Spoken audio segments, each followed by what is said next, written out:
Bismillahirrahmanirrahim. Elhamdülillah ve salatu ve selamu ala Resulillah. Allahümme allimna ma yanfa'una ve enfa'na bima allamtana ve zidna ilmen nafi'an. Hormatly okuwçular, biz Muhtasarul Viqaya attуу kitepten sabagыбызды ulantуудабыз. Өткөн темабызда намаздын ичинде аткаруусу жакшы эмес болгон же башкача шариаттын тили менен айтканда макрух болгон амалдар тууралуу баяндап бүттүк. Кудайым буйруса бүгүн ошол токтогон жерибизден кийинки сүйлөмдөн сабагыбызды улантабыз. Жараткан Аллахым ар бирибизге бекем иман, ыхлас, ынсап, топук берип, мына ушул окулган ар бир сүйлөмдү жашообузга сиңирип, аны менен амал кылып, башкаларга дагы жеткирүүгө мүмкүнчүлүк берсин. Амин я раббал аламин. Bismillahirrahmanirrahim. Ve ya'thamu bil mururi amamal musalli fi masjidin sagirin. Adattagындай биринчи сөзмө-сөз которуп алып, андан кийин Кудайым буйрса бул сүйлөмдү чечмелөөгө киришели. Китептин жазуучусу Аллах Таала ал кишини мээримине бөлөсүн минтип айтты. Кичинекей мечитте намаз окуучунун астынан өтүү менен, астынан ушундай кесип өтүү менен өткөн киши күнөөкөр болот дейт. Hormatly окуучулар, сүйүктүү пайгамбарыбыз Мухаммад саллаллаху алейхи ва саллам биз менен сиздерди эки дүйнөдө бактылуу кыла турган, жашообузда Аллах Тааланын ыраазычылыгына ылайык кылып, Аллах Тааланын ыраазы боло турган жол менен жашата турган өзүнүн хадисинде минтип айтат. Лау я'ламул марру мин байна ядайил мусалли маза алейхи минал исми лакана ан якифа 40 хайран лаху мин ан ямурра байна ядайхи. Эгерде намаз окуучунун астынан ушундай кесип өткөн адам канчалык деңгээлде, канчалык күнөөкөр болгондугун билгенде, анда намаз окуучунун астынан өткөнгө караганда 40 токтоп турса жакшы болот дейт. Мына ошол жерде байкап турганыңыздай пайгамбарыбыз саллаллаху алейхи ва саллам биз менен сиздерди намаз окуучунун астынан ушундай кесип өтүүдүн күнөө экендигин баяндап жатат. Жана биз менен сиздерге эмне деп атат? 40 деп атат. Мына ошол 40 дегенди чечмелебиси тууралуу алымдарыбыз айтат, мен билбейм дейт. Бул 40 күн деп атабы пайгамбар саллаллаху алейхи ва саллам, же 40 айбы, же 40 жылбы дейт. Айтор айта турган сөз, намаз окуучунун астынан өтүү ушунчалык күнөө экендигин биз менен сиздерге эмне баяндап атат. Эми китептин жазуучусу мына ушундай хадистерге таянып туруп эмне дейт? Кичинекей мечиттерде намаз окуучунун бутунан баштап, турган жеринен баштап, кыбла тамандагы дуалга чейин өтүү менен ошол өткөн киши эмне болот? Күнөөкөр болот дейт. Мисалга мен мына ушул жерде турган болсом, дуал менден бир 4-5 метр ары турат. Мына ошол дуалдын түйүнөн барып, кыбла тамандагы дуалдын түйүнөн өтсө да эле күнөөкөр болот дейт. Эми бул сүйлөмдү тереңирээк түшүнүү үчүн дагы биз билишибиз керек, мечиттерибиз экиге бөлүнөт. Кичинекей мечит болот, анан чоң мечит болот же талаа болот. Кичинекей мечит деген тууралуу, мечиттин аянты тууралуу, канча квадрат болуш керек тууралуу алымдарыбыз эки көз караш айтышкан. Кээ бир китептерибизде келет, бир жарип жерден кичине болсо дейт, кичинекей мечит болот. Эгерде бир жарип жана бир жариптен чоң болсо, анда ал чоң мечитке кирет дейт. Бир жарип дегени бул 60 чыканак, 60 чыканакка болот. 60 чыканак, эгер чыканакты биз жетим муштумда чыканак айталы, эми божомол менен 50 сантиметр дей турган болсок, анда 30 метр 30 метрге дейт. 30 метрге болсо, узуну 30, туурасы 30 болсо, мына ошону бир жарип жер деп аталат. Эгерде ушундан кичине боло турган болсо, ал кичинекей мечиттердин катарына кирет дейт. Экинчи алымдарыбыз айтат, 40 чыканак 40 чыканакка дейт. Эми мында 20 дей турган болсок, 20 метр узуну, 20 метр туурасы болот. Bir 4 sotukta yer bolot. Эгерде ушунчалык болсо, бул чоң мечит, эгерде ушундан кичине боло турган болсо, бул кичинекей мечит болуп эсептелет дейт. Раддул Мухтар аттуу китепте мына ушул пикир тандалган деп келген жери дагы бар. Ошондуктан урматтуу окуучулар, мына биздин айталы мына комнатабыз бул эмнекен? Бул кичинекей мечиттердин катарына кирет. Мына ошол себептен эгерде мен ушул жерде туруп алып намаз окусам, сиз 4 метр, 5 метр менден ар жагынан өтүп кетсеңиз да эле кесип ушундай турасына кесип өтсөңүз, сиз күнөөкөр болосуз деген сөз. Wa amma fi ghayrihi fa fima yantahi ilayhi basaruhu nadiran fi masjadihi. Ал эми чоң мечитте намаз окуучу сажда ордун карап турган абалда көзү көргөн жерден өтүү менен не болот? Адам күнөөкөр болот дейт. Чоң мечиттерде жанагы айттык, бир жариптен чоң, же 40 шкана 20 метр 20 метрден чоң болсо чоң мечит болуп эсептелет.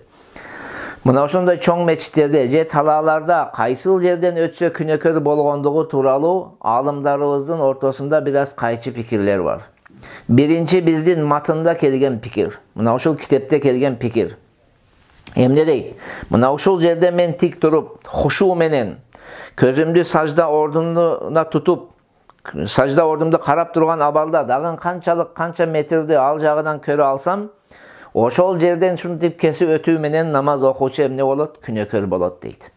Бул пикирди Хуласатул Фатава, Аламгирия фатавасы жана Бадаи Санаиде колдогон.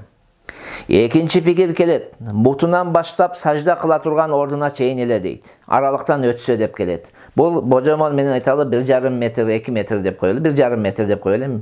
1,5 метрдин тегерегинен өтсө, намаз окуган адам эмне болот дейт? Күнөөкөр болот дейт. Бул пикирде биздин улуу алымдарыбыздан Козихон, Фахрул Ислам жана Имам Сарахси рахматулла алейхи ушул пикирди тандашкан.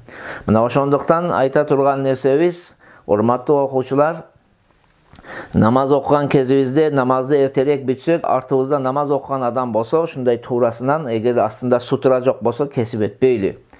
Анда биз эме болуп калабыз? Күнөөкөр болуп калабыз. Wa hadhal a'da'ul a'da'a in salla ala dukkanin. Китептин жазуучусу мынтип айтып атат. Эгерде сөйрүдө намаз окуп жатканда өтүүчүнүн бир мүчөсү менен намаз окуучунун мүчөсү ушундай тушталса, барабар болсо күнөөкөр болот дейт. Бул маселеде байкап турсаңыздар, эмне дейт? Сөйрүдө, тапчанда, мисалга бир адам өйдөдө чыгып алып тапчанын үстүндө намаз окуп атат, экинчиси ошол тапчанын асты менен өтүп атат. Мына ушундай болгон кезде эгерде намаз окуучунун мүчөсү дейт, мүчөсү менен тигинин кандайдыр бир мүчөсү ушундай туштанса, барабар болсо, ошондо күнөөкөр болот дейт.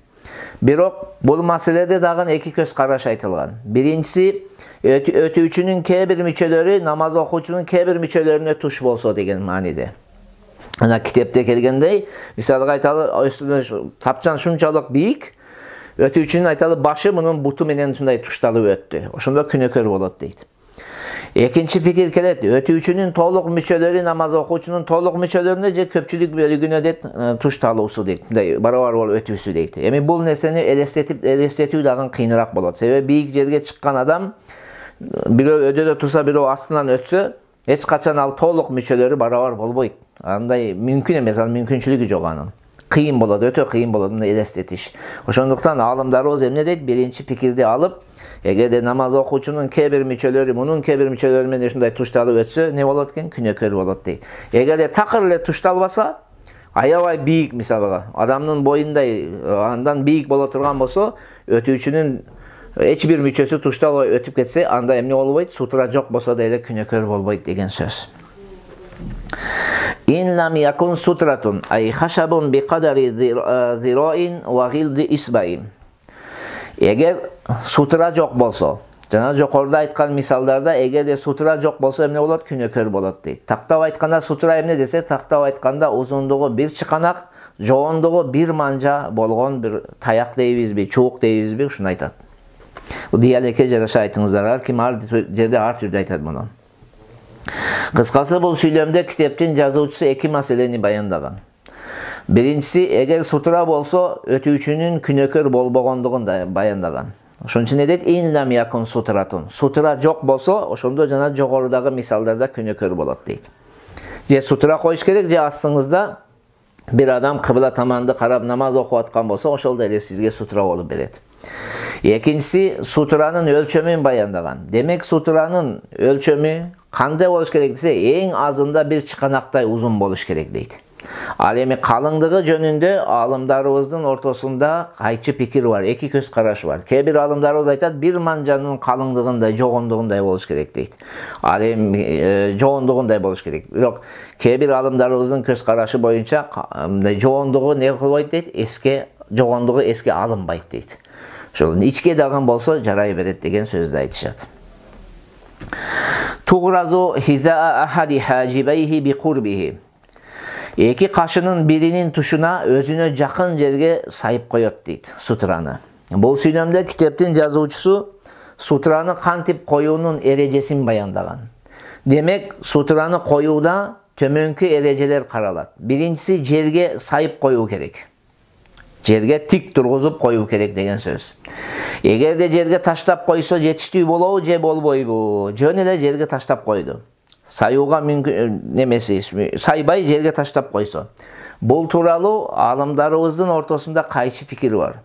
Кээ бир алымдардын көз карашы боюнча болбойт дейт. Сайып койбосо болбойт дейт.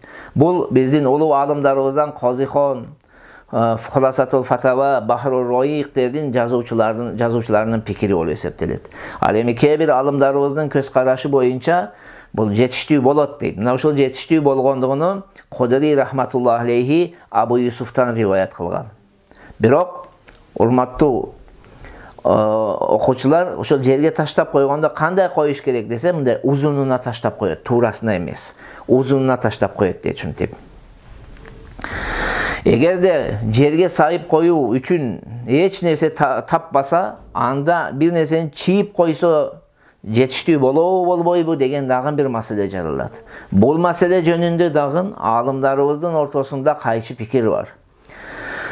Хидаянын жазуучусунун Имам Маргинанинин көз карашы боюнча, жана көпчүлүк алымдардын көз карашы боюнча жерге чийип коюу жетиштүү болбойт дейт. Бирок кээ бир алымдарыбыз болот деген. Бирок чийгенде кантип чийебиз? Жанагындай эле узунуга чийилет дейт. Туурасына эмес, узунда жерге чийип коюшубуз керек дейт. Демек, урматтуу окуучулар, эгерде жерге орнотуу, жерге сайып коюу мүмкүн болсо, жерге таштап коюу жетиштүү эмес. Эгерде жерге таштап коюу мүмкүн болсо, бир таягыңыз болуп, анда жерге чийүү мүмкүн эмес деген сөз. Экинчи маселе, бул сүйлөмдөгү каерге коюу керек. Алымдарыбыз айтат, эки кашынын биринин тушуна коюу керек дейт. Шу сутраны алдыңыз, же оң кашыңыз, же сол кашыңыздын тушуна коесуз. Түптүз мындай койбойсуз. Бир кашыңызга туштатып коесуз. Бирок оң кашыңыздын тушуна коюу бул жакшыраак амалдардан дейт. Солго караганда оңдун тушуна коюу жакшы дейт. Үчүнчү маселе бул сүйлөмдөгү алыстыгы канча болуш керек? Канчалык алыс коюшуңуз керек? Алымдарыбыз айтат, ушул 3 канактай алыс коюу ушул сүннөт амал дейт. Болду, ушул андан алыс койбойсуз дейт. Ушул 3 канактай алыс болсо жетиштүү болот деген сөздү айтышат. Ва якфи сутратул имами. Имамдын сутрасы жетиштүү болот.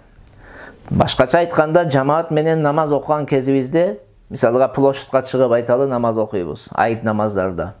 Мына ошол площадка чыгып намаз окуган кезибизде имамдын астында сутра болсо, мына ошол имамдын астындагы сутра бардык жамаатка ошол жетиштүү болот. Артта окуган миңдеген киши болот, мисалы. Ошолордун бардыгына эмне жетиштүү болуп эсептелет. Жамаат намаздарда. Жалгыз окуганда эмес, тек гана жамаатта имамга уюган кезибизде мына ушундай бир сутра, имамдын сутрасы бардыгыбызга эмне болот экен? Жетиштүү болот. Важаза таркуха инда адамил мурури ва тарики.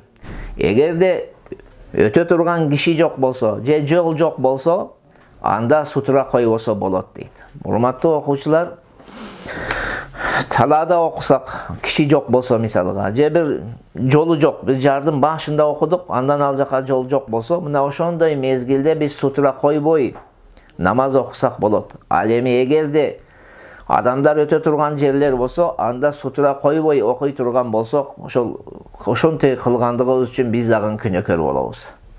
Биз адамдарды күнөөкөр болушуна себеп болгондуктан биз дагы күнөөкөр болуп эсептелебиз бул маселеде. Ошондуктан эгер көчөдө окуп аткан болсок, эч болбосо кийимибизди, бир курткабызды чечип, астыбызга коюп намаз окугандыгыбыз туура болот. Же сумкабыз болсо, ошо сумкабызды астыбызга коюп алып намаз окусак. ويدرأ بالتسبيح أو الإشارة إن عدم سترة أو مر بينه وبينها. Sutra жоқ кезде же намаз окуучу менен сутранын ортосунан өтөйүн деген кезде тасбих же ишарат менен өтүүчүнү кайтарат дейт. Бул сүйлөмдө китептин жазуучусу астынан өтүп аткан кишини кантип тоскондугу, кантип кайтаргандыгы жөнүндө баяндаган. Демек, эркек киши аталган жокоруда аталган эки жолдун бири менен тосот. Мисалга же намаз окуп аткан болсо астынан сутрасы жок болсо өтөйүн десе субханаллах же алхамдулилlah деп кандай тасбихни айтса болот. Же болсо ишара менен не кылат, башы мененби, колу мененби ишара кылып, жанагы астынан өтүп аткан кишини кайтарат дейт. Эгерде экөөнү аткара турган болсо, бир жактан эмне ишара дагын кылып, экинчи жактан тасбих дагын айта турган болсо, анда бул макрух болуп калат.